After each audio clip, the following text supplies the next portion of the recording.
my posse. Hello, all my new subscribers. Thank you so much for coming into my living room today. We're kicking off. I got my official mug. I know Christmas is around the corner when I bring out my mug. So today we're going to chat a little bit about holiday stress and how to hang in there, and what works for me might work for you, and we have to stay positive through this holiday and any holiday. So stay tuned. Cheers.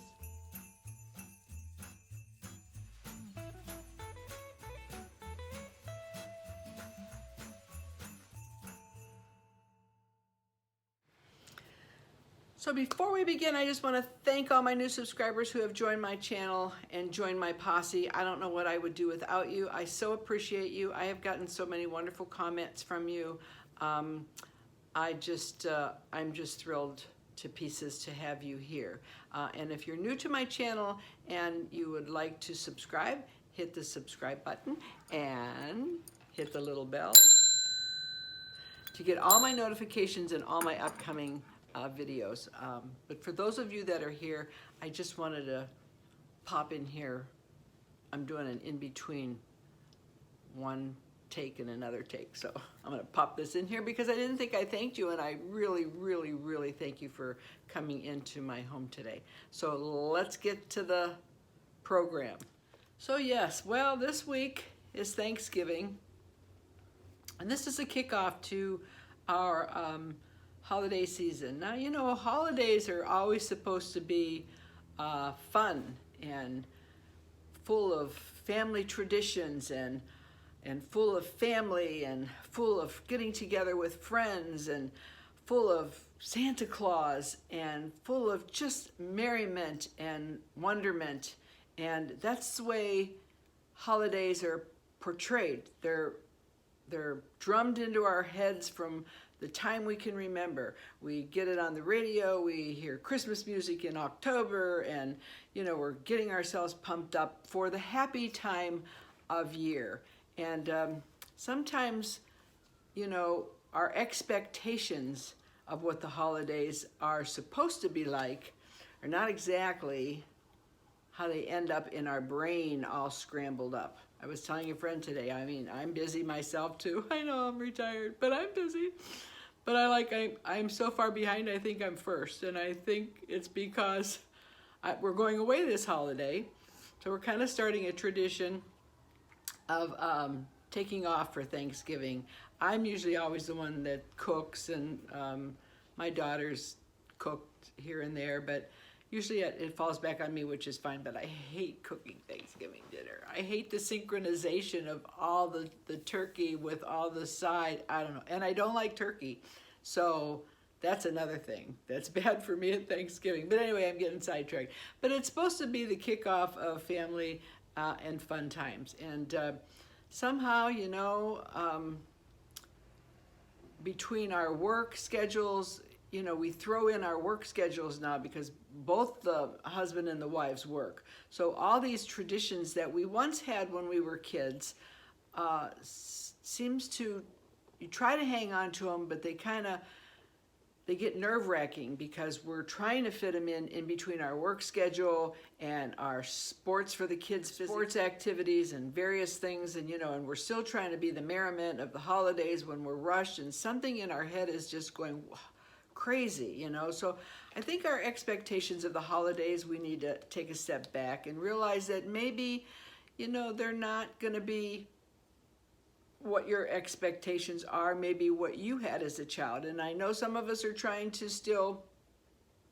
bring those memories that we had into our Christmases and our holidays, and it's really sometimes difficult, and it's straining and draining, and you have to fit everything in, and it's really hard at times. And you know, Thanksgiving is a kickoff. You're probably all getting ready, cooking and getting your stuff ready to take to grandma's or mom's or Aunt Betty's or you know, Aunt Matilda, who you can't stand.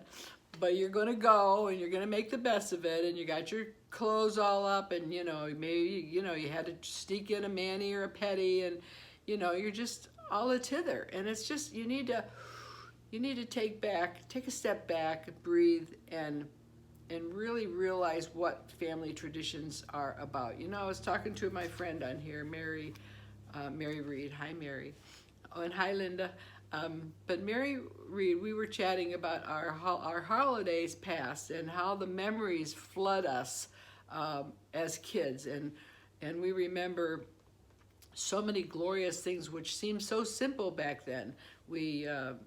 She was telling me that she had a tinsel tree. Remember the tinsel tree with the light that rotated around the tree, and the tree reflected different colors on it. You know, we've all had the tinsel tree, the aluminum tree, or I forget what we called it. But anyway, it was her tradition, and how easy and simple it seemed to be. And the family just kind of came, you know, when my parents or my grandparents, it was tradition. You just followed tradition. You didn't, I don't think most of us women back in the day, my mother didn't work.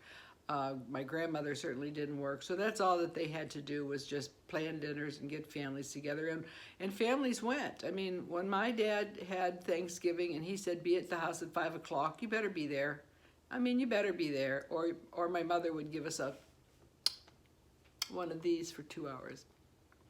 Because she'd be mad, and I was the one that was always late. But anyway, but Mary and I were talking about how important it was for family traditions, and how those memories are just so important. So, you know, I think when you're going to Thanksgiving dinner tomorrow and you're stressed about it and you're bringing your meal, just go, try to relax, try to look around at the table at everybody, because you know it might be your last time that maybe you see one, maybe you see two, maybe a lot of them, maybe somebody will pass or they'll move out of town, and it might be your last opportunity to really take it all in. So sometimes when you hear somebody talking and you're going, oh my God, I gotta listen to that again, just smile and just enjoy it, because you know, it's only, when you think of it, Thanksgiving dinners and stuff, it's only a few hours. You know, you only have to be there a few hours and then you go. And sometimes you might be like I had to split my holidays between my husband's side and my side, and that was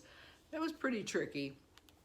You know, so you just got to go and you got to relax, and you know, not worry so much about, you know, how you look or how your kids act. And you know, it'd be nice to sit around at a Thanksgiving dinner table and everybody to talk, and no phones. I mean, nobody's on their phone, no politics, no, oh my gosh, please. And just relax and enjoy each other, because you know, you just never know. And it may be you're going into the holidays this year with maybe that you've lost a loved one, and this is your first holiday, without that person. And you know, it's a really difficult time of year, because again, like I say, it's supposed to be a joyous time. The expectations of the holidays are one that are supposed to be happy and memorable, and presents, and who doesn't like to get presents? And you know, you might be suffering a little bit because you've lost somebody, and you're missing them. And you know, I feel like when my father passed away, he was the first one in the immediate family that passed away. And I remember our first year without Daddy, and it was tough. But you know what? We talked about him at the table. We laughed about him. We told crazy stories that my dad used to do, and just brought him in through our conversation. Because just because they're gone doesn't mean that you don't have wonderful memories. We all have just wonderful memories. And you know, I had a crazy dream last night about, I don't know, I woke up and I was in this it looked like an apartment, yet it looked like a hospital, yet it looked like, you know, a senior place. I don't know really what it was, but there was a big atrium like in the middle, and I looked out at the atrium and I saw my mother and my father, and I saw several people who had passed away, and I thought, wow, this is really strange, you know. And I was glad, because I did get the chance to see my mom and dad, and I have never seen them in a dream together ever.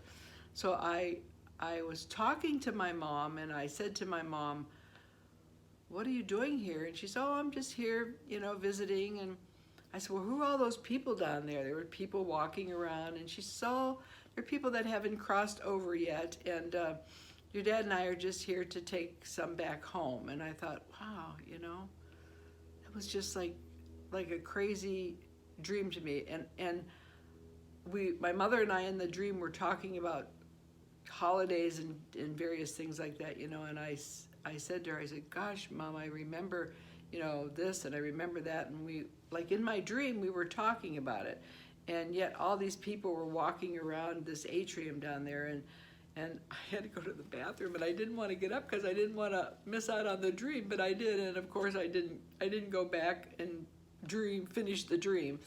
But I woke up this morning, kind of like the first thing I thought about was like how bad I felt and how much I miss my mother and my dad and those great memories that I used to have. And then I thought, you know, if it wasn't for those memories and if it wasn't for those great times, I would have nothing. I mean, you would have nothing to hold on to. Can you imagine your life without great memories? So, you know, having memories of the past and holding on to them, traditions that you did as a family, are just a breath of fresh air. And you can't look at them as being sad because they're no longer here.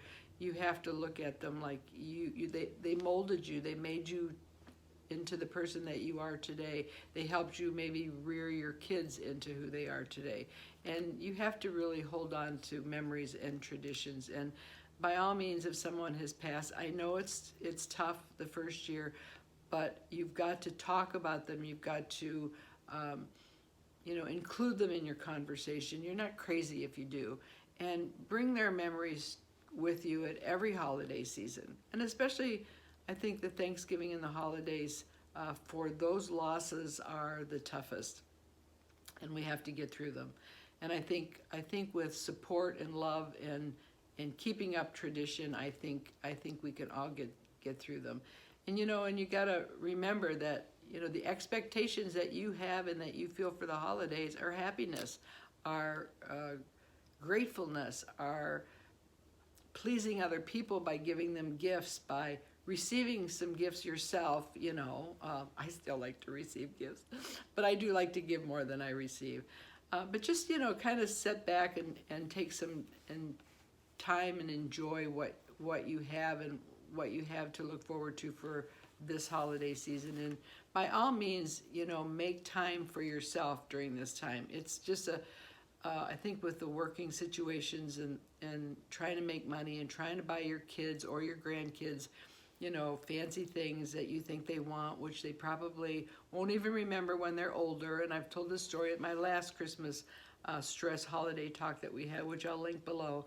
They don't even remember what you got them for Christmas. If I ask my grandkids even like a month later, what'd you get for Christmas for me? They'll mention something that's not even for me, so they don't even know, but they do remember, you know, the traditions that we put forth, the food that we had, what we did, how we decorated the tree, how we made a fancy meal, how we made a dessert. Those things are what's going to really resonate in their minds as they grow older. That's what's going to mold them, not, you know, your Nike stuff and your fancy Xbox stuff and whatever. I know they have to have them today. I talked about that last year. Nothing's changed from this year. But really, you know, I asked my grandkids, what do you want for Christmas? They don't even know. You know, they have so much, and they're so content with being loved and appreciated that I don't even think they care. They ask for so little, you know. So I said, well, how about this year if I just give you big hugs and kisses? And they go, okay, we're fine with that. And, you know, and that's all anybody wants. Well, all the time, we want to be cared about and loved, and you know, kids are no exception. Older people are no exception. And if you find it in your heart maybe to invite somebody over this Christmas, somebody that, you know, you've been thinking about, somebody that you might make their holiday happy by just inviting them. Maybe you haven't seen them for a while. Maybe it's a neighbor that's alone. Maybe it's just sometimes, you know, my daughter and I used to go to a nursing home, and there was a lady there who didn't have anybody, and we brought her home for dinner, a Christmas dinner, And it was just a wonderful experience for her, and it was a great experience for us. So, and I think it makes you kinder when you're kinder to somebody less fortunate. You know, it's not always about me, me, me, me, you know, my kids, my kids, my kids. There's a lot of people out there that are suffering. Excuse me while I drink some of my tea. You know, who would really like some assistance and maybe like some support, maybe like a hug, you know, maybe like, you know, a small little token, a hanky, a pair of gloves, just something that you can give to somebody that you care about, maybe somebody that you don't even know, or maybe a family member that's just, you know, you've forgotten about and you want to have over. It's just a really nice gesture to have, and you know, take care. I think if you take care of yourself throughout this holiday, you know, it's binge time, it's food time. You know, it's all about binging. I think if you eat right and watch your intake of heavy foods, I think your attitude and your mind will clear. You know, if you eat really junk and you eat a lot, you're going to feel awful. It's going to drag you down. It's going to make you feel worse. So if you could just kind of maintain, I mean, I'm not saying diet during the holidays because, you know, but it isn't a time of just like not thinking about food and indulging, because after the holidays is when it all hits. You know, you get down, you get, I don't like the word depressed. I never use the word depressed, but you get that down attitude. And I think a lot of it has to do with overeating, over drinking, you know, just over partying. And, you know, add that to the stress after the holidays that you've spent too much money and, oh my gosh, you have to pick up some more shifts now, or how am I going to pay for that? You know, we've all been guilty of that. And I think you just need to, you know, maintain your stability on your calorie intake, your alcohol intake over the holidays, and it'll help your brain function. And in January, you won't feel so awful about things. And I think, you know, I think too, you know, if you can't afford something, you know, I don't know, I'm guilty of this. I don't know if you are, but, you know, sometimes you feel so bad because you're going through a rough patch. You know, maybe your finances aren't like it used to be and you can't afford it. And somehow you think that if you can't buy this, somebody's not going to care about you, or, you know, they're going to make fun of you, or, you know, they're going to feel like, well, is that all she brought? You know, and I think that's us doing that to ourselves, because I really don't think people care, you know, what you give them in terms of materialistic things. A small token, a gift that you make, something, you know, a jar of jelly, I mean, some Christmas token that you've made, you bring over, you know, stuff for a cocoa bar or a coffee bar, bring over some trimmings, you know, to somebody's house that'll, you know, help them with their coffee bar, and something that'll look really cute on the counter. There's various things that you can do that come from the heart that people appreciate more than you think. I mean, it doesn't have to be a really fancy, expensive gift. It's like something from the heart. And I think, you know, once you get past that, you know, I don't have enough money, you know, and some people, believe it or not, don't go to functions because they can't afford it, or because they think that they can't bring anything and they're not worthy to go. And that's so sad. And they sit home and they'll stay by themselves. And that to me is like really sad to think that. So, you know, go to people's houses, go with a open mind, go enjoy the people that you're with, because someday they won't be here.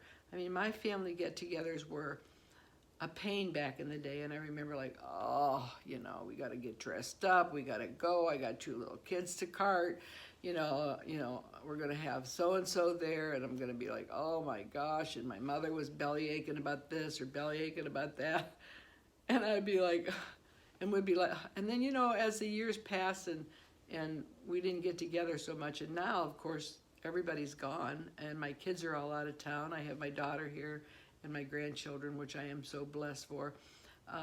They all kind of go their separate ways, and those traditions that you have when you were small are very, very important, and they're very wonderful to hang on to make yourself feel, you know, great. I mean, without traditions and without family memories, where would we be today? I mean, what would we be doing is sitting here thinking about our past? You know, I mean, it's sad if you don't have one, and if you never had any traditions, and if you never had, maybe you don't recall family time at your house. Maybe you were raised entirely different. Start today and make your own tradition. Start your kids today and make a tradition and stick by it. And don't deviate from that tradition, and just carry it on from this day forward, even if you have never done it before. And make time for your family, make time for your kids, make time for the loved ones that maybe you only see at Thanksgiving or at the holidays. And, you know, pick up something that they said that was funny, or maybe that you'll remember. I don't know, just pick up on the conversations and talk to everybody. How important it is to make a list. I mean, you make a Christmas list, you jot down, yeah, you know, like Bella wants this, Hayden wants this one wants this, you know, but start making a list from, you know, Thanksgiving on after. You know, like, I've got to do this, I want to do that, I'm going to have my nails done, I'm going to do this, I'm going to make this, I'm going to shop at Target, I'm going to go here on this day, I'm going to do that on that day, and get it in your head and make it happen. And I think if you follow a list and you stick to it verbatim without going off of it, you'll be a lot calmer, you'll feel a lot better, and I don't know, it just kind of relaxes you. If I get something out of my head and I put it down on paper, it's like it's totally different. If I keep it in my head and scramble it around, I go crazy. I've already started to make my list for the holidays, my food list, my shopping list, where I'm gonna go, what I'm gonna do. Yeah, I mean, things change, people invite you over, you know, those kinds of things. But, you know, you've got to be prepared, and just maybe have a little lower expectations of what everybody wants or what you think the holidays are about, and reel it in a little bit. And I think you can get through this. And I'm hoping that everybody has a great holiday. I am actually off this whole week we're going away. Decided that we're gonna start a Thanksgiving tradition of going away at Thanksgiving. So we're taking the kids and with my daughter, and we're gonna just go visit a splash park, and everybody is super excited. They have a buffet there, total Thanksgiving buffet. I didn't have to cook, and it was so wonderful. I mean, it's gonna be so wonderful.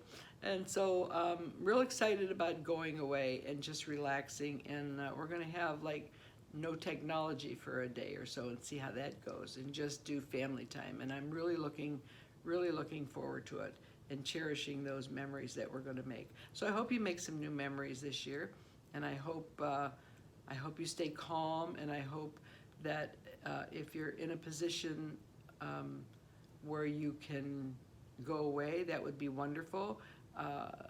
Do whatever is best for you and your family.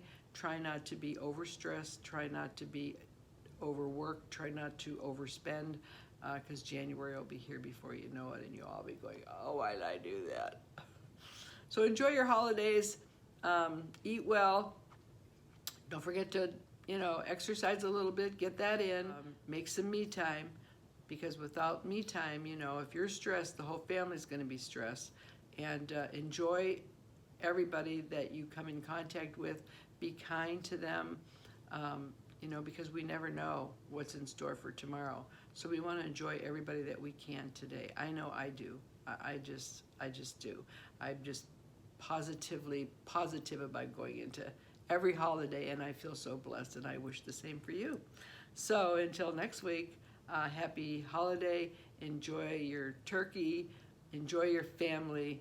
And remember, I love you. And I'll see you next week. Bye.